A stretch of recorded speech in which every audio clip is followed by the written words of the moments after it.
Apakah salah satu dari skenario berikut terdengar familiar? Ada deadline tugas, 1 game dulu lah. Perlu belajar untuk ujian besok, 1 episode dulu ya.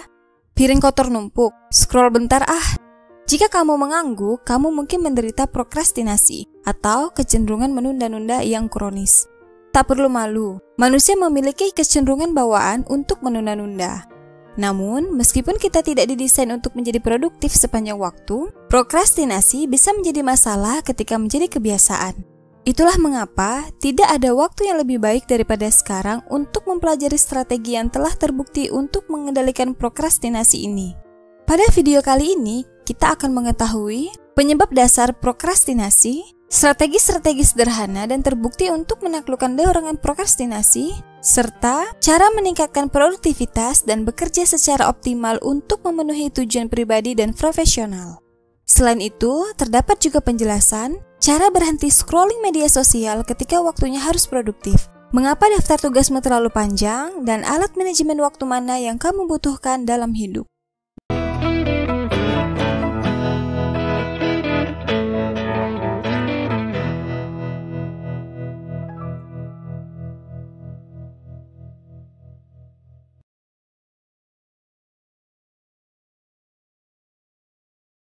The Procrastination Cure, obat prokrastinasi atau menunda-nunda, 2017. 21 taktik yang terbukti menaklukkan penundaan, menguasai waktu, dan meningkatkan produktivitas. Oleh Damon Zaharietz, pakar produktivitas di balik situs populer Art of Productivity dan penulis banyak buku tentang produktivitas, motivasi, prokrastinasi, dan manajemen waktu. Bagian 1. Hadapi alasanmu menunda-nunda untuk akhirnya menghentikan kebiasaan itu. Bayangkan kamu harus melakukan presentasi besar dalam waktu seminggu, dan sore ini kamu senggang. Masuk akal menggunakan waktu ini untuk mempersiapkan presentasi. Kamu di masa depan pasti akan berterima kasih untuk itu, tapi kamu saat ini lebih suka menonton Netflix. Kamu saat ini dan di masa depan sama-sama menginginkan kepuasan. Perbedaannya, kamu saat ini menginginkan kepuasan instan tanpa mempertimbangkan manfaat atau biaya jangka panjang. Kamu di masa depan menginginkan kepuasan jangka panjang yang membawa kepuasan pribadi dan kesuksesan profesional, meskipun tugasnya tidak semenarik menonton Netflix. Bagaimana kamu membujuk dirimu saat ini untuk bertindak demi kepentingan terbaik kamu di masa depan? Tidak ada gunanya menutupi kebiasaan menunda-nunda yang kronis dengan productivity hacks jika kamu tidak mengerti mengapa kamu menunda-nunda. Salah satu alasan kita meninggalkan tugas adalah karena ketakutan akan kegagalan membuat kita menyerah, bahkan terkadang sebelum dimulai. Untuk mengatasinya, ingatlah bahwa kegagalan bukanlah cacat karakter. Gagal hanyalah data, masukan bahwa caramu saat ini perlu ditingkatkan atau diubah. Jika kamu menderita perfeksionisme, kamu mungkin akan menunda-nunda setiap kali merasa bahwa usahamu akan menghasilkan hasil yang tidak terlalu sempurna. Dalam hal ini, tanyakan pada dirimu mengapa perlu mencapai kesempurnaan, dan jika tidak mencapainya, apakah itu akan menjadi bencana seperti bayanganmu? Misalnya, hasil tes 95 tidak sebaik 100, tapi itu jauh lebih baik daripada 0. Terkadang, kecemasan seputar pengambilan keputusan dan takut membuat pilihan yang salah dapat menyebabkan prokrastinasi. Tetapi sebagian besar tugas, bahkan tugas dasar, mengharuskan kamu membuat keputusan. Misal ketika membersihkan rumah, apakah lebih baik mulai dengan mencuci atau mengepel lantai? Jika terlalu lama meributkan keputusan ini, kamu dapat dengan cepat kehilangan momentum yang diperlukan untuk menyelesaikan tugas. Untuk menghindarinya, pertama, kenali bahwa keputusan apapun lebih baik daripada tidak ada keputusan. Kedua, terima bahwa terkadang kamu mungkin membuat keputusan yang salah. Selama kamu bergerak maju dengan percaya diri, itu tidak akan menjadi akhir dunia. Bagian 2. Temukan cara terbaik untuk memulai. Apakah ada tugas di daftarmu yang membuat takut? Mungkin mengirim email yang canggung atau mengisi formulir yang rumit.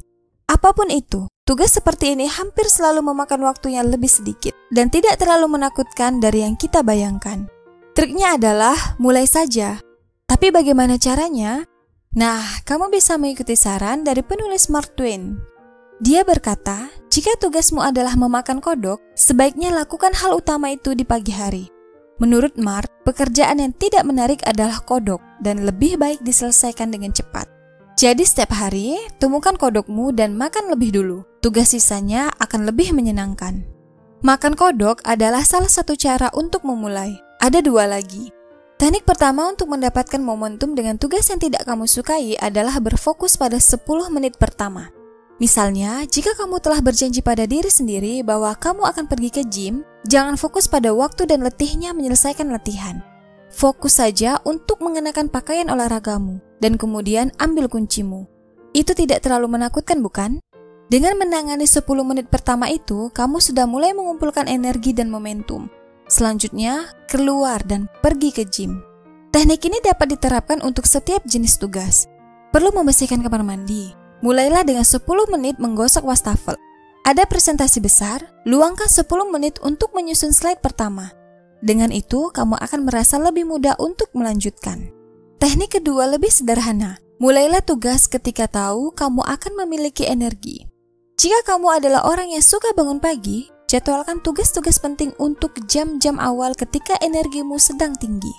Namun, jika produktivitasmu memuncak di malam hari, tidak ada gunanya memulai tugas penting di pagi hari. Kemungkinan untuk menunda akan jauh lebih kecil jika kamu memindahkannya ke malam hari, saat kamu merasa segar. Bagian 3. Sederhanakan daftar tugasmu dan kamu akan menyelesaikan lebih banyak tugas. Daftar tugas biasanya banyak halaman, termasuk proyek besar dengan tenggat waktu yang ketat hingga tugas kecil tanpa batas waktu. Sayangnya, semakin berat daftar tugasmu, semakin besar kemungkinan menunda-nunda. Tetapi, jika kamu mempersingkat daftar tugas, kamu dapat menyelesaikan lebih banyak. Seberapa singkat daftarnya? Angka ajaibnya adalah 7 atau kurang. 7 tugas dapat ditaklukkan selama 1 hari. Ini memecahkan masalah menumpuknya tugas yang tidak selesai. Terlebih lagi, membatasi daftarmu menjadi 7 tugas memaksamu untuk mengurangi kesibukan dan berkonsentrasi pada hal-hal yang penting. Solusi yang sederhana. Yang kurang sederhana adalah mengetahui tugas mana yang memiliki hasil. Jika ingin mengetahui tugas mana dan kapan melakukannya, kamu harus proaktif dalam memprioritaskan. Jika hidupmu sudah diatur berdasarkan prioritas dan tujuan, itu bagus. Jika belum, ambil selembar kertas dan buatlah 3 daftar. Pertama, tujuan jangka pendek, seperti menata ulang rak bumbu. Kedua, tujuan jangka menengah, seperti mendapatkan promosi. Dan terakhir, tujuan jangka panjang, seperti keliling dunia. Kemudian, kembali ke daftar tugas. Prioritaskan berdasarkan tugas yang akan membawamu lebih dekat ke tujuanmu. Misal dengan memberi nilai pada setiap tugas dalam skala 1-5, dengan 1 menjadi prioritas tertinggi. Tentu saja, tidak setiap tugas dalam daftarmu akan menjadi prioritas utama. Kamu mungkin misalnya harus berurusan dengan pekerjaan administratif tanpa tenggat waktu. Tetapi, selama kamu memasukkan sejumlah tugas prioritas tinggi ke dalam daftar tugas harianmu, kamu dapat merasa yakin bahwa setiap harinya akan membawamu lebih dekat untuk mencapai tujuan. Terakhir, saat melaksanakan tugas, jangan multitask atau melakukan banyak tugas dalam satu waktu. Itu akan mengganggu fokus, rentan prokrastinasi. Jadi, daripada menyelesaikan banyak tugas setengah-setengah, jadilah single tasker yang melakukan satu tugas dari awal hingga akhir sebelum beralih ke tugas berikutnya. Sebelum ke bagian selanjutnya, jangan lupa subscribe dan nyalakan lonceng notifikasi, biar nggak ketinggalan rangkuman buku selanjutnya. Bagian 4. Gunakan alat dan teknik manajemen waktu untuk memaksimalkan harimu. Kalender bisa menjadi teman terbaik atau musuh terburuk. Digunakan dengan cerdas, alat ini dapat membuatmu tetap di jalurmu, tapi mengisinya terlalu penuh atau terlalu sedikit akan menghambat upayamu untuk produktif. Kalender yang terlalu penuh karena terlalu banyak tugas, kamu tidak akan menyelesaikannya. Lalu, kalendermu akan menjadi pengingat yang mengecilkan hati bahwa kamu tidak mencapai tujuan hari itu. Kalender yang terlalu sedikit isi membuat kamu memiliki terlalu banyak waktu luang. Misal, jika kamu menjadwalkan 3 tugas yang masing-masing dapat diselesaikan 1 jam, kamu menyisakan waktu luang 5 jam di hari kerja. Kamu akan tergoda menghabiskan waktu untuk scrolling media sosial atau chatting dengan teman. Tanpa sadar, hari itu berlalu tanpa kamu menyelesaikan pekerjaan sama sekali. Saat melakukan ini, ingat hukum Parkinson. Pekerjaan meluas untuk mengisi waktu yang tersedia untuk penyelesaiannya. Jika kamu membutuhkan waktu 3 jam untuk menulis laporan, tetapi kamu memberi waktu 8 jam, maka akan memakan waktu 8 jam untuk menulis. Jadi, tanpa terlalu sadis, tetapkan batas waktu untuk setiap tugas, dan jangan berikan lebih lama dari yang kamu butuhkan untuk menyelesaikannya. Agar presisi, hitung waktu yang kamu habiskan untuk mengerjakan suatu tugas, lalu gunakan data itu untuk penjadwalan selanjutnya. Tentu saja, beberapa tugas akan membutuhkan banyak waktu untuk menyelesaikannya. Katakanlah kamu sedang melakukan pitching ke klien baru yang menjanjikan, dan kamu memerlukan setidaknya 6 jam untuk menyusun proposal. Tugas 6 jam tampaknya menakutkan sehingga kamu terus menundanya. Untuk menghindari hal ini, bagi tugas menjadi jadwal periode waktu yang lebih singkat. Misalnya, Anda dapat mengambil timer, menyetelnya selama 45 menit dan mulai bekerja. Saat berdering, istirahatlah selama 15 menit. Lakukan dan ulangi sampai 6 jam ke depan dan Anda akan menyelesaikan tugasnya. Bagian 5. Hilangkan gangguan yang menyebabkan prokrastinasi. Prokrastinasi adalah pertempuran antara kamu saat ini dengan kamu di masa depan. Kamu saat ini adalah tentang kepuasan instan. Tetapi, jika ingin mencapai tujuan jangka panjangmu, kamu harus berhenti memberi kesempatan pada dirimu saat ini untuk menyabotase apa yang ingin dicapai oleh kamu di masa depan. Kondisikan lingkunganmu.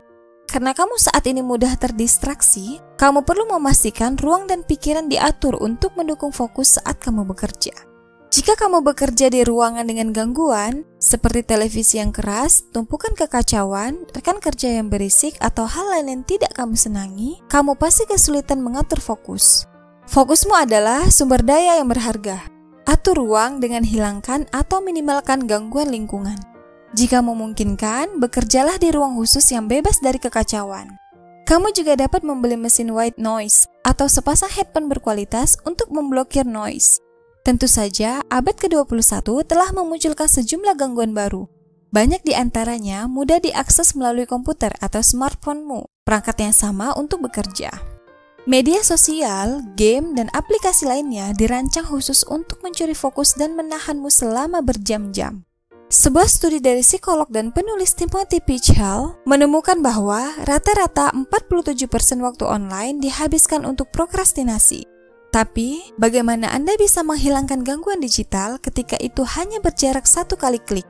Mencoba mengabaikan gangguan online tidak akan berhasil. Pilihan yang lebih baik adalah meletakkan ponselmu dalam mode pesawat. Kamu juga dapat memasang pemblokir internet seperti Freedom atau Stay Focus. Dan jika kamu menulis di laptop, kemudian perlu memeriksa fakta sesuatu, buat catatan fisik untuk mencarinya nanti. Lalu kembali bekerja sampai tiba waktunya untuk online lagi. Bagian 6. Raih lebih banyak dengan melakukan lebih sedikit. Mungkin ada banyak penyebab psikologis mendasar di balik kebiasaan prokrastinasimu, termasuk ketakutan akan kegagalan dan self-talk negatif. Namun terkadang alasan kamu menunda-nunda jauh lebih sederhana dari itu, seperti tugas yang membosankan. Kita secara alami cenderung menunda pekerjaan yang membosankan atau tidak perlu. Untungnya, jika tidak ingin melakukan sesuatu, kamu mungkin tidak harus melakukannya. Menghapus tugas yang membosankan atau tidak berguna dari daftar tugas hampir pasti akan meningkatkan produktivitasmu. Misalnya, suatu tugas tidak berhubungan dengan tujuanmu, dan jika menghapusnya tidak akan mengecewakan orang lain, tugas itu mungkin tidak layak dilakukan sama sekali. Bahkan, membiarkannya dalam daftarmu dapat mengganggu fokus pada tugas-tugas prioritas tinggi dan berdampak tinggi. So, jadilah kejam. Coret semua tugas yang tidak perlu dari daftar tugasmu segera. Tapi, bagaimana dengan tugas penting yang membosankan? Bahkan jika tampaknya dapat dicapai, kamu akan terus menemukan cara untuk menundanya. Jika demikian, delegasikan tanggung jawab kepada orang lain jika memungkinkan. Misal, kamu benci mengurus pajak, pekerjakan seorang akuntan. Atau kamu menghindari memotong rumput setiap minggu, bayar seseorang untuk memotongnya. Sebisa mungkin, jangan setuju untuk mengerjakan tugas yang kamu tahu akan membuat bosan. Misal kamu freelancer dan memiliki klien yang stabil, ambil saja proyek yang menarik minat. Kamu mungkin merasa terdorong untuk mengambil lebih dari yang kamu butuhkan. Tapi ingat bahwa menghilangkan tugas-tugas yang tidak perlu dan membosankan dapat merampikan daftar tugasmu dan mengoptimalkan produktivitasmu. Tentu saja, seperti guru dengan setempuk kertas untuk dinilai, setiap tugas yang membosankan dapat dihindari. Jadi, jika kamu harus melakukannya sendiri, ubahlah menjadi permainan. Tetapkan batas waktu dan lihat berapa banyak yang dapat diselesaikan sebelum waktunya habis. Selama terburu-buru tidak memengaruhi kualitas pekerjaan secara negatif, membuatnya menyenangkan akan membuatmu lebih mungkin untuk menyelesaikannya. Bagian 7. Libatkan orang lain untuk membantumu melawan prokrastinasi. Kamu tidak perlu merasa malu untuk membagikan fakta bahwa kamu struggle dengan prokrastinasi. Kamu tentu tidak sendirian. Faktanya, prokrastinasi adalah kebiasaan yang cenderung dilakukan oleh semua orang. Berbagi perjuanganmu dapat membuat prokrastinasi lebih mudah diatasi. Prokrastinasi adalah dorongan perilaku yang sering merugikan kita, tapi ada dorongan perilaku lain yang bisa menguntungkanmu. Kamu jauh lebih mungkin menyelesaikan suatu tugas jika kamu memberitahu seseorang bahwa kamu berencana untuk melakukannya. Misalnya, kamu lebih mungkin untuk lari maraton jika kamu membagikan rencanamu di Facebook. Sama seperti kamu lebih mungkin menulis novel jika kamu memberitahu temanmu bahwa kamu sedang mengerjakan sebuah buku. Dengan kata lain, jika kamu membuat dirimu bertanggung jawab kepada orang lain, kemungkinan besar kamu akan mencapai tujuanmu. Jadi, jika kamu ingin menyelesaikan sesuatu, libatkan orang lain yang akan meminta pertanggungjawabanmu untuk benar-benar melakukannya. Ingat novel itu? Beritahu seseorang bahwa kamu akan menulisnya, termasuk kapan kamu ingin menyelesaikannya. Minta mereka untuk memeriksa kemajuanmu dari waktu ke waktu. Ini akan memberi kamu dorongan lembut yang dibutuhkan sampai akhirnya kamu mengetik kata-kata "the end". Butuh taktik efektif lainnya? Jangan menetapkan tenggat waktu sendiri. Kita sering tidak menghormatinya karena tidak merasa terlalu bersalah jika melanggarnya. Tapi kita akan menghormati janji yang kita buat kepada orang lain. Sebuah studi MIT tahun 2002 meminta 2 kelompok siswa untuk menyelesaikan makalah, namun dengan perlakuan berbeda. Tenggat waktu kelompok pertama ditentukan oleh para peneliti. Kelompok kedua diizinkan untuk menetapkan tenggat waktu sendiri. Tidak mengherankan, orang-orang di kelompok kedua jauh lebih mungkin menyerahkan makalah mereka melewati tenggat waktu. Itu sebabnya, jika kamu ingin menghindari prokrastinasi yang datang saat tenggat waktu ditentukan sendiri, mintalah orang lain, profesor, manajer, atau teman untuk mengaturnya. Bagian 8. Untuk mengalahkan prokrastinasi, jadilah cheerleader untuk dirimu sendiri. Ada lingkaran setan yang membuat banyak orang mudah jatuh ke prokrastinasi. Kamu ingin menyelesaikan tugas, namun menunda-nunda hingga titik di mana kamu terpaksa mengabaikannya atau menyelesaikannya dengan cara sembrono. Kamu tidak bahagia dengan pekerjaanmu, kemudian merasa gagal. Karena merasa gagal, kamu mendekati tugas berikutnya dengan kurang percaya diri. Lalu, mendorongmu untuk menunda-nunda lebih lanjut. Dan kamu juga tidak menyelesaikan tugas ini untuk kepuasanmu. Keyakinan bahwa kamu gagal semakin diperkuat, dan kamu menjadi semakin rentan terhadap godaan prokrastinasi. Masalahnya di sini, bukanlah kamu memiliki kecenderungan untuk menunda-nunda. Prokrastinasi membuat kamu menikmati self-talk negatif yang membuat kamu lebih sering menunda-nunda. Untuk menghentikan siklus ini, kamu harus menghentikan self-talk negatif dan mulai percaya pada diri sendiri. Self-talk negatif dapat menyusup ke dalam kesadaranmu dalam berbagai bentuk. Apa yang dapat kamu lakukan? Pertama, kenali self-talk negatif. Apakah kamu membandingkan diri sendiri dengan orang lain, menyalahkan diri sendiri ketika terjadi kesalahan, menghubungkan kesalahan yang dapat dimengerti dengan kemalasan dan ketidakmampuan Anda sendiri, hingga berpikir untuk gagal dalam suatu tugas bahkan sebelum kamu memulainya? Semua ini adalah contoh self-talk negatif. Kedua, berikan spin positif pada kenegatifanmu. Jika kamu membuat kesalahan, ingat bahwa setiap orang membuat kesalahan. Jika kamu yakin bahwa tidak ada gunanya memulai sebuah proyek karena hasilnya tidak akan pernah seperti yang kamu inginkan, katakan pada diri sendiri bahwa tidak ada orang yang sempurna. Bahkan, Picasso tidak puas dengan lukisannya. Terakhir, kelilingi dirimu dengan orang-orang yang positif. Jenis teman dan rekan kerja yang membangun dengan feedback yang mendukung saat kamu tidak dapat mengelola self-talk positif sendiri. Kamu tidak akan langsung menghilangkan self-talk negatif. Faktanya, mungkin selalu ada suara di kepalamu yang mengatakan bahwa kamu tidak cukup baik.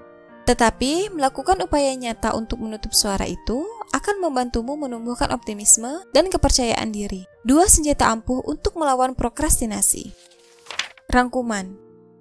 Pesan utama dalam video ini, jika prokrastinasi menghentikan kamu dari mencapai potensi maksimalmu, ada strategi untuk menghilangkan kebiasaan itu. Dorong dirimu saat ini untuk bekerja demi kepentingan terbaik kamu di masa depan. Dengan mengoptimalkan manajemen waktu, merampingkan daftar tugas, dan menaklukkan self-talk negatif. Saran yang dapat ditindaklanjuti. Coba temptation atau godaan bundling. Perlu melakukan sesuatu yang kamu benci, tetapi ingin melakukan sesuatu yang kamu suka, mengapa tidak melakukan keduanya? Misalnya, jika kamu suka membaca novel tetapi benci pergi ke gym, gabungkan godaan untuk membaca dengan kewajiban berolahraga. Dan biarkan dirimu membaca novel hanya setelah kamu menyelesaikan latihan di gym. Selesai. Terima kasih telah buka buku bersama. Ceritakan di kolom komentar kondisi apa yang sering membuatmu terjebak prokrastinasi. Ceritakan juga gimana cara kamu mengatasinya. Kalau ada buku yang mau kita buka bersama, bisa komen di bawah ya.